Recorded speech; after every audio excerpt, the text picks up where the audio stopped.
tetapi dalam konteks dia diperintah. Pada prinsipnya orang yang diperintah itu, maka yang bertanggung jawab itu adalah orang yang memerintahkan Orang dia. yang memerintahkan dia.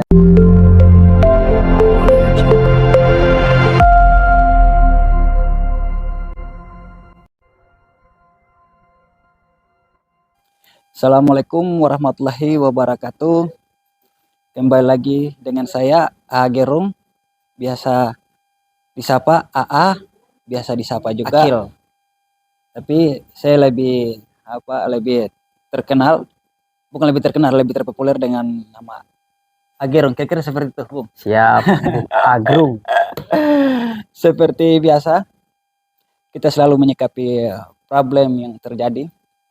Salah satunya adalah putusan jatuh vonis sedikit ringan dari hakim ke Richard Eliezer, yang dimana kita sendiri sempat viral sampai hari ini pun masih banding kasus tersebut. Ya, kita menyinggung sedikit dari Richard Eliezer. Hakim menjatuhkan vonis ke dia itu Ringan sekali. paling ringan sekali, 1,6 bulan.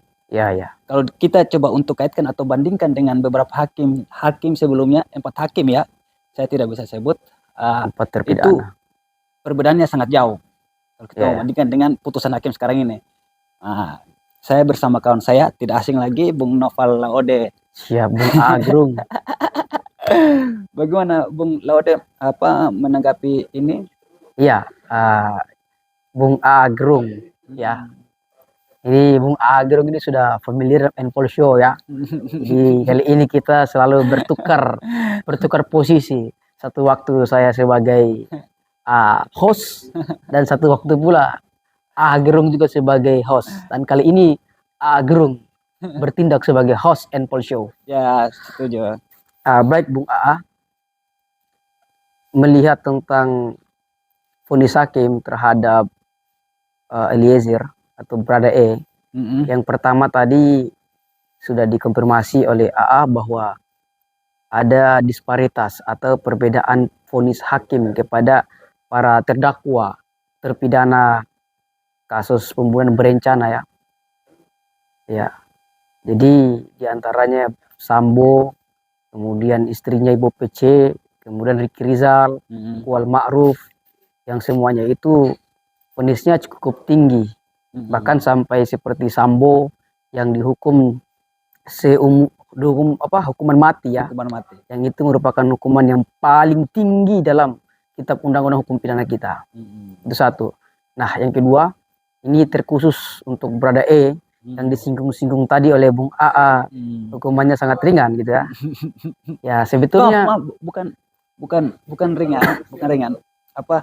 Saya mencoba untuk meminta Bung Nopal ini kan background kan sebagai anak hukum juga. Siap. Kan begitu. Saya mau menginginkan pandangan hukum atau Bung Nopal menanggapi hal tersebut ini seperti apa. Iya betul. Jadi kan kalau kita mau jujur, ini kan hukuman Brada E atau Eliezer ini kan sangat ringan ya, di antara para terdakwa lainnya. Apalagi kalau dilihat kontribusi perbuatan Brada E ya, karena memang kalau bicara tindak pidana maka kita bicara tentang kontribusi, apa yang dilakukan, peran-peran apa yang dilakukan oleh pihak-pihak, ya kan. Untuk Brada E tersendiri, kalau kita lihat dia sebagai pelaku langsung, yang kemudian ikut menembak, walaupun atas perintah atasannya Ferdi Sambo. Tetapi dalam sisi yang lain kita tahu juga bahwa ada kontribusi besar yang dilakukan oleh Brada E, sehingga putusan atau vonis hakim kepada Brada E itu sangatlah ringan, ya kan. Yang semula dituntut 12 tahun penjara ya oleh JPU, kemudian berakhir pada palu hakim yang hanya memvonis 1,6 tahun, ya kan begitu. Nah, itu terjadi karena apa? Karena yang pertama, status JC yang melekat pada diri Brada E, dia sebagai justice kolaborator. Nah, ini penting. Yang pada prinsipnya tindak pidana itu kan tidak ada orang yang mau mengaku. Karena tidak ada orang yang mau dipenjara. Ya, benar. Yang kedua, adapun orang yang mengetahui tindak pidana atau dia juga ikut serta dalam melakukan peristiwa tindak pidana, itu kan juga terkadang dia ingin jujur juga, mengungkap fakta yang sebenarnya. Tapi terkadang dia takut terhadap apa? Ancaman misalnya. Nah, Baradae melewati semua itu. Dia ditetapkan sebagai justice collaborator atau JC. Karena apa? Karena dia kemudian mengungkap, membuka kotak Pandora, Kedok misteri, rahasia daripada tragedi pembunuhan Yosua Huta Barat. Ya, benar. Ya kan? Benar. Jadi tanpa dia, apa itu juga menjadi ini? of course, gitu. tentu. Perbandingan. Iya tentu itu perbandingan. Yang kedua juga menjadi alasan yang harus hukum harus memberikan apresiasi kepada orang yang kemudian membuka misteri dari sebuah kejahatan yang dilakukan secara terorganisir. Ini penting. Iya, benar.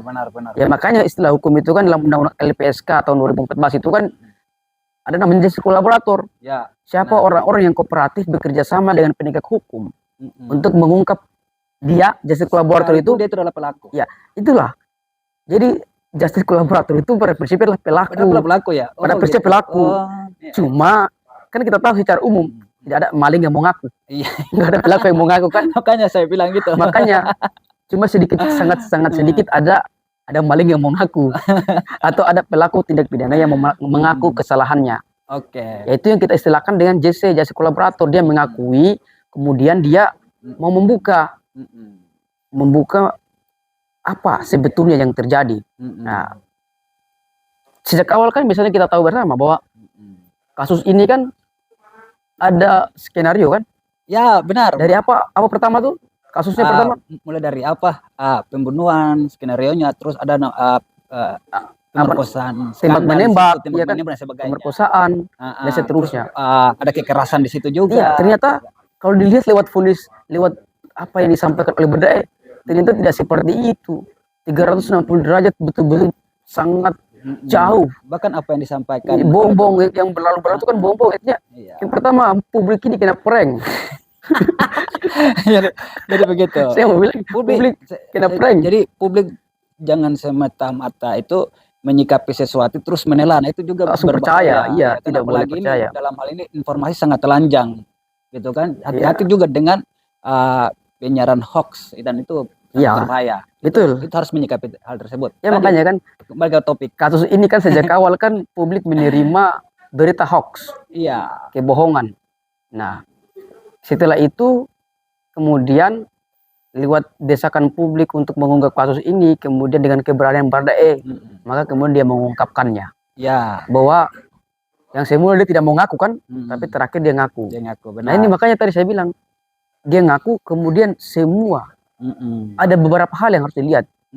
Kontribusi dia tidak hanya mengungkap kasus ini, tapi mengungkap kebobrokan daripada Polri. Oh, ini berkaitan juga ya dengan. Ya tentu. Tentu kebobrokan daripada Polri. Bagaimana kita lihat kasus ini kan menyeret banyak anggota Polri yang ada. Yang kita istilahkan mereka melakukan yang namanya obstruction of justice atau penghalang-halangi proses penegakan hukum. Ya kan? Iya. Menghilangkan CCTV, menyusun skenario bohong, semua paling banyak yang terlibat. Terorganisir ya beberapa kepolisian. Jadi ini kan kejahatan yang setelah proses hukumnya itu didramatisir begitu dahsyat. Iya, benar. Dibuat seakan-akan seperti seperti bahwa pelakunya itu betul-betul adalah ini bermula daripada peristiwa tembak menembak yang dilakukan karena karena adanya upaya pemerkosaan yang dilakukan atau pelecehan yang dilakukan oleh Yosua, padahal tidak benar. Awal yang dibangun pembunuhan Baradae ini kan dikirim mayatnya ke kampung halamannya. Iya, betul. Dengan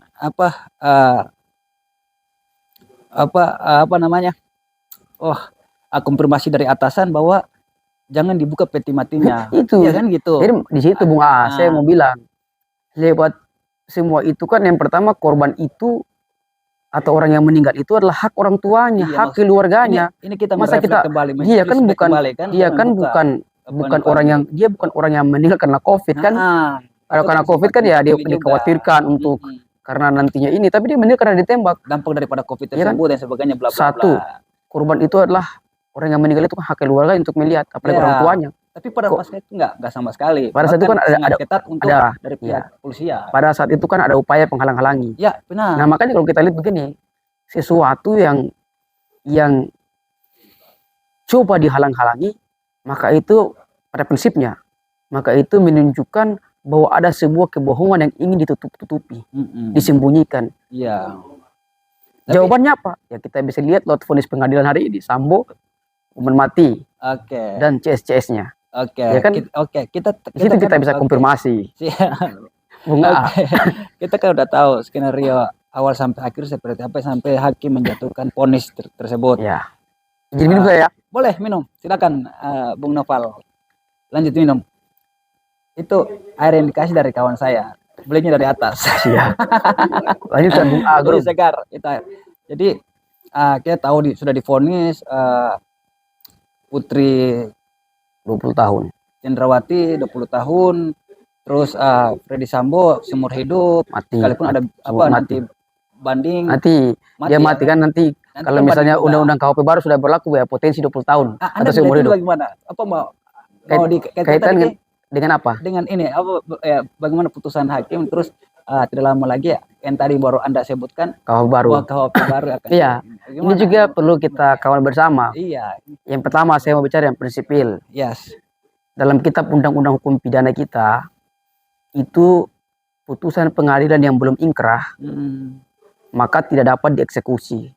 Kedua, ketika putusan belum ingkrah, maka orang yang kemudian divonis oleh pengadilan memiliki hak hukum, legal right, untuk misalnya seperti A sampaikan tadi, bisa mengajukan banding dan kasasi. Nah ini perlu kita kawal. Meskipun undang-undang sudah menetapkan ada waktu pengajuan dan putusan banding maupun kasasi. Tapi kita tidak tahu ini kan intervensi-intervensi pihak-pihak tertentu yang coba mempengaruhi penegakan hukum. Ini juga penting. Jangan sampai misalnya kasus ini bisa molor sampai tahun 2025 pada hari berlakunya kitab undang-undang hukum baru. Hukum nasional baru. Kalau berlaku seperti itu, kalau yang hukum baru ini emang sudah ada bocoran ini ya bunyinya hukum tersebut ya sampai kok banyak yang of course. Hukum tersebut. Jadi bunyi begini. Jadi dalam bunyi kitab undang-undang hukum yang baru ini, walaupun belum disahkan, harus menunggu selama sampai tahun 2025 karena 3 tahun. Itu mengatakan begini, apabila orang dijatuhi hukuman mati, maka dia harus menjalani dulu namanya hukuman percobaan selama 10 tahun. Dan apabila dalam 10 tahun itu dia kemudian berkelakuan baik, sudah insaf, maka dari hukuman mati itu bisa kemudian diperingankan, dikonvert, dirubah menjadi hukuman 20 tahun atau seumur hidup. Nah, bayangkan mana ada orang yang kemudian dalam penjara itu kemudian dia tidak baik, dia jadi baik lagi. Banyak yang pura-pura baik. Kita banyak orang yang misalnya perempuan yang masuk dalam penjara dari awalnya tidak pakai jilbab seksi, masuk penjara kemudian pakai jilbab, baca Quran, baca hadis, hafal semuanya. Setelah keluar mungkin lepas jilbab, lepas hadis, lepas Quran. Jadi bohongan. Iya benar. Kita sangat. Jadi bohongan. Jadi artinya begini. Belum juga orang dapat remisi dalam pengaturan penjara. Misalnya dia diubah menjadi hukuman 20 tahun. 20 atau 12 tahun. Dalam 20 tahun itu kan orang mendapatkan hukuman yang mendapatkan namanya remisi. Pengurangan masa hukuman. Bisa menjalani hukuman barangkali sampai 15 tahun bahkan 10 tahun. Ini kan satu soal. Iya, tapi benar.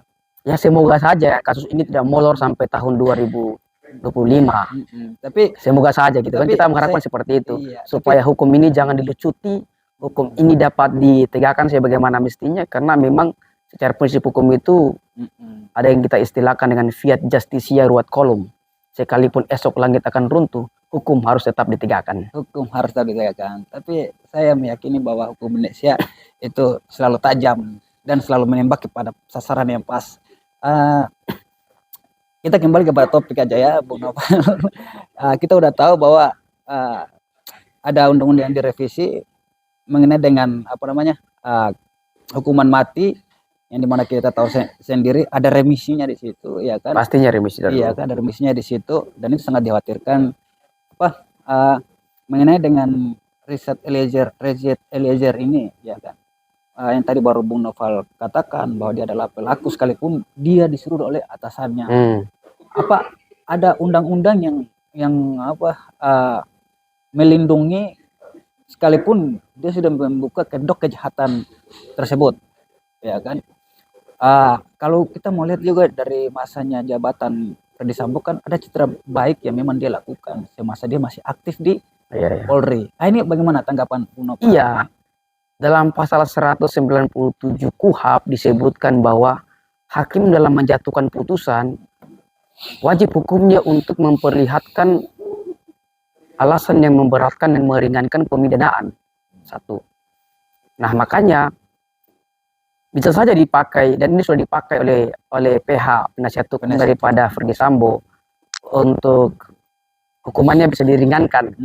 Karena mereka menjelaskan seperti Bung A sampaikan ada bahwa Ferdy Sambo telah banyak berkontribusi, artinya banyak hal-hal yang dilakukan selama menjabat sebagai anggota Polri. Benar, bahkan pengawalan pemilu kemarin pun dia. Tapi kalau kita lihat begini, saya tuh melihatnya begini, kita perlu melihat tentang keseimbangan antara mana yang lebih berat nih.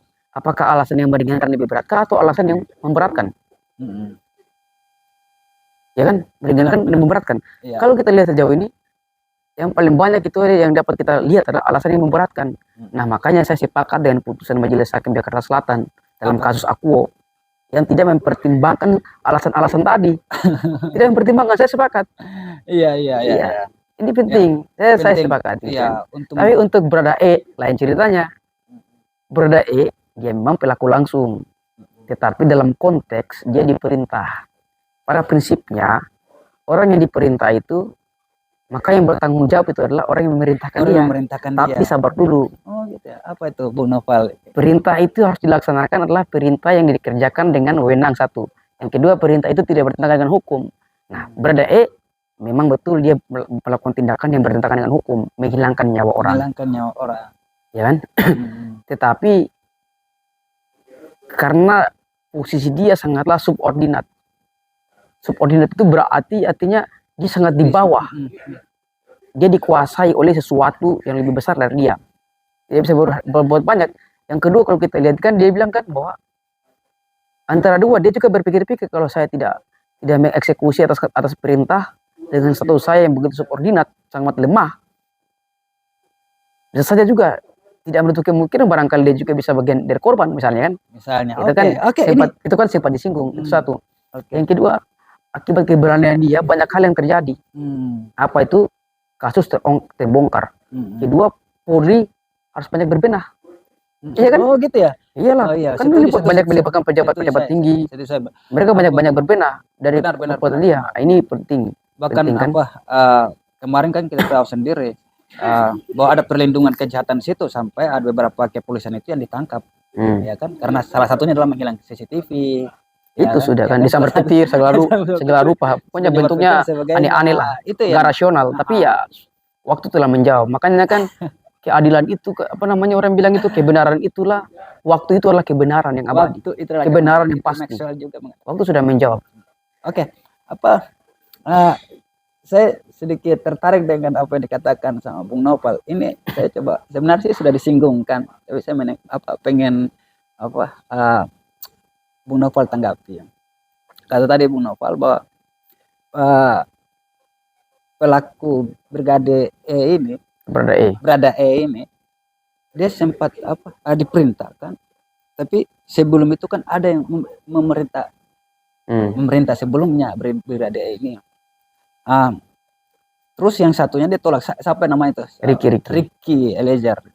Ya kan, Ricky menolak perintah tersebut. Iya. Dalam posisi jabatan mereka dua kalau tidak salah sama ya. Beda. Jadi Ricky itu kan senior. Oh gitu. Ricky senior. Kedua juga sudah cukup lama bersama dengan Sambo. Artinya secara emosional itu kan, secara waktu itu kan menunjukkan emosionalnya sudah sampai tahap di mana. Itu sudah cukup, sudah baik, sudah menyentuh emosional antara Ferdy sama ini kalau menurut pandangan saya. Kita Tapi untuk Brada E ini memang dia baru. Yang kedua, posisi dia itu sangat jauh sekali dari Ricky. Jauh dari Ricky itu sangat beda. Dia itu soalnya kan pangkat yang paling rendah gitu. Itu penting kan sekali. Yang di media Iya. terbitkan Ini atau intinya- yang kita tonton intinya itu kan menurut Brigade E kan ya, punya intinya khasiat untuk menolak dan sebagainya kan. tadi kan kita bicara tadi dia mau menolak, tetapi dalam konteks hari ini kita lihat dulu tadi yang disampaikan kan yang berkembang bahwa dikhawatirkan jangan sampai dia mau dibunuh. Kan dulu jangan sampai dia jadi korban Iya, ketika melawan. benar Kan penting. Iya, benar. Jadi benar. posisi dia terus begitu tertekan. Hmm. Ada kuasa relasi namanya. Hmm. Ada kuasa relasi, ada yang lebih tinggi, kemudian dia yang begitu di bawah. Ya, dia tidak bisa berbuat banyak. Yang kedua juga ini sangat penting. Hmm. Polri harus berbenah. Polri harus berbenah. Oke. Dalam konteks misalnya harus menertibkan daripada anggota kepolisian. Berarti banyak dong Polri Iya. punya tugas yang memang tidak Harus, selesai dengan Polri sendiri. karena Kan memang dalam tubuh Polri sendiri Polri. pun tidak selesai Jadi kan gitu kasus ini kan adalah mempertaruhkan marwah institusi Polri.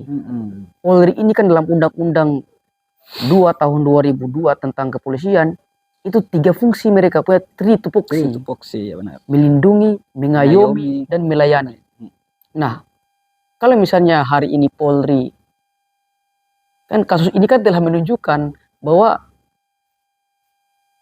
lemahnya bahwa tidak istilah mengayomi, melindungi, dan melayani itu nampaknya di Polri sudah tidak ada lagi, sudah tidak terlihat.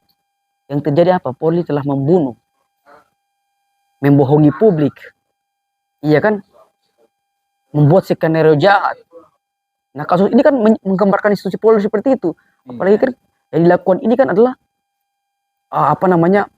bosnya di atas bos polisi atau atasan di atasnya polisi. Iya, padahal mereka adalah kan bagian daripada keamanan Propam itu kan yang mengamankan Polri kalau nakal-nakal, mereka eksekusi. Bukan saja kepolisian tapi masyarakat bagian daripada pengamanan itu. Itu masyarakat harus diamankan. Harus diberikan perlindungan. Nah, kalau terjadi seperti ini, publik kehilangan trust. Berarti yang ada missing trust. Disebut tupoksi itu tidak berlaku untuk kepolisian. Ya, makanya kita bilang, ini kan peristiwa ini kan menurunkan daripada marwah, menghilangkan marwah kepolisian. Makanya kasus ini harus diselesaikan karena ini taruhannya adalah institusi Polri. Berarti sudah pas kalau sampai Sambo sudah dijatuhkan. Ya, betul, sudah ya putusan tinggal bagaimana publik putusan Pengadilan Negeri Jakarta Selatan sudah sangat tepat dan berani ya. Berani. Dua, kasus ini secara langsung juga beliau sudah putusan PN Jakarta Selatan dalam kasus Sambo dan CS-nya itu sudah mencerminkan, sudah memberikan satu gambaran bahwa hukum itu hadir untuk masyarakat bawah, telah menghilangkan stigma bahwa hukum itu tajam ke bawah, tumpul ke atas. Jadi lewat putusan ini sangatlah putusan yang berani, kemudian putusan yang kemudian telah seakan-akan telah menginformasikan, menyampaikan kepada publik bahwa keadilan masih hadir di negeri ini. Oke, siap. Memang harus keadilan itu harus dipertaruhkan. Tapi satu lagi, Bu Nopal, satu lagi. Terakhir ya? Ya, terakhir ya. Bu Nopal, satu ini aja, Bu Nopal. Setelah putusan hakim jadi dijatuhkan kepada Brigade E sama Sambo CS, saya sempat buka media di salah satu media kan, Bu Nopal. Terus saya kutip gini, Bu. Keluarga daripada almarhum Joshua itu tidak menerima atau merasa bahwa vonis yang dijatuhkan ke Brigade ini terlalu ringan. Bagaimana? Iya, jadi memang yang namanya sebuah putusan itu kan pasti ada like and dislike. Ada yang suka, ada yang tidak suka. Dalam sebuah putusan pasti ada agree and disagree. Ada setuju dan tidak setuju. Tapi pada prinsipnya saya melihat bahwa putusan ini sudah betul-betul mewakili rasa keadilan publik. Sehingga putusan ini diambil juga dalam posisi yang betul-betul berani oleh PN Jakarta Selatan, ya kan. Adapun misalnya keluarga yang tidak setuju, itu soal lain. Karena juga kan ibu Joshua dan ayah almarhum Joshua juga kan sudah menerima dan memaafkan juga Brigade E. Yang kedua, kalau saya melihat, saya terlepas daripada mereka yang menolak ataupun mereka yang kemudian menerima, saya melihat secara objektif bahwa Brigade E ini sosok yang berani. karena dia pangkat yang rendah kemudian berani mengungkap tabir peristiwa ini, itu tidak gampang loh. Orang yang berani ketika dia mau menyembunyikan satu rahasia atau satu rahasia kejahatan yang dilakukan oleh orang yang Bintang 2 statusnya tinggi, jauh sekali di atas dia. Tidak berani. Orang kebanyakan memilih untuk apa? Untuk bungkam. Orang kebanyakan memilih untuk silence, diam. Kenapa mereka diam? Karena nyawa taruhannya. But berada berani melakukan itu. Berada berani untuk melawan ketakutan. Jawabannya apa? Semua misteri kasus ini terungkap. Kalau saja Berada tidak melakukan, tidak menjadi kolaborator dalam peristiwa ini, maka Sambo CS tidak akan ditangkap. Dan peristiwa ini, maka selamanya saya melihat bahwa akan selamanya terjadi. Marga ataupun almarhum Yosua Huta Barat akan diberitakan sebagai seorang orang yang melecehkan Ibu Putri. Kalau saja, saya bilang, kalau saja Berada tidak menjadi kolaborator untuk mengungkap peristiwa pembunuhan ini, maka selamanya almarhum Yosua Huta Barat kemudian diberitakan dan dianggap oleh publik sebagai orang yang melakukan pelecehan. Tapi sayangnya makanya saya bilang yang memulihkan nama baik beliau adalah Berada karena berani mengungkap kebenaran daripada peristiwa pembunuhan berencana terhadap Yosua Huta Barat. Oke, siap Bu Noval, makasih. Siap. Makasih Bu Noval. Tapi ini closing statement buat Bu Noval, bagaimana pandangan hukum lah, apa publik harus mengawal, bagaimana closing statementnya Bu Noval? Jadi dalam sebuah adigium hukum dikenal istilah yang tadi saya sampaikan, fiat justitia ruat kolum. Sekalipun esok langit akan runtuh, hukum harus tetap ditegakkan. Dan hari ini kasus misteri pembunuhan Yosua Huta Barat memberikan kita banyak pelajaran yang dapat kita petik. 1. Jangan takut untuk mengungkap kebenaran daripada sebuah kejahatan yang terjadi. Walaupun kejahatan itu dilakukan oleh pejabat, oleh orang yang memiliki status sosial yang besar, yang tinggi dari kita. Jangan takut. Karena semua Tuhan yang atur, kematian dan sebagainya Tuhan yang atur. Jadi jangan takut, ya kan? Yang kedua, dalam kasus ini bahwa banyak hikmah yang dapat kita petik. Salah satunya pula yaitu telah memberikan satu pelajaran untuk Polri, institusi Polri untuk melakukan banyak pembenahan di internal Polri, itu kan. Dan yang terakhir yang kita harus lihat adalah bahwa putusan ini telah memberikan kita sebuah gambaran bahwa tidak selamanya orang yang berada pada posisi di atas dapat memilih hukum. Oke, siap. Keadilan itu kemudian hari ini dapat kita perlihatkan bahwa PN Jakarta Selatan telah menginformasikan kepada seantero tanah air bahwa keadilan masih hadir, masih ada bagi orang-orang kecil. Oke, sangat keren Bu Noval. Keadilan masih ada dan masih tetap konsisten untuk masyarakat kecil. Jangan lupa bahwa keadilan dan publik punya tugas untuk tetap mengawal kasus tersebut ya, kasus dibalik daripada pembunuhan Brigadir J. Karena tadi yang baru disinggungkan bahwa ada RKP ya yang memang mau diterbitkan insya Allah, dan putusan hukuman mati daripada Ferdy Sambo ada banding. Artinya ada kasasi. Kasasi artinya jangan sampai tahun 2025. Ya, jangan sampai tahun 2025, itu sangat berbahaya menurut saya. Siap. Jadi saya tetap konsen untuk mengawal ini. Saya juga mengajak kepada kawan-kawan tetap mengawal kasus tersebut.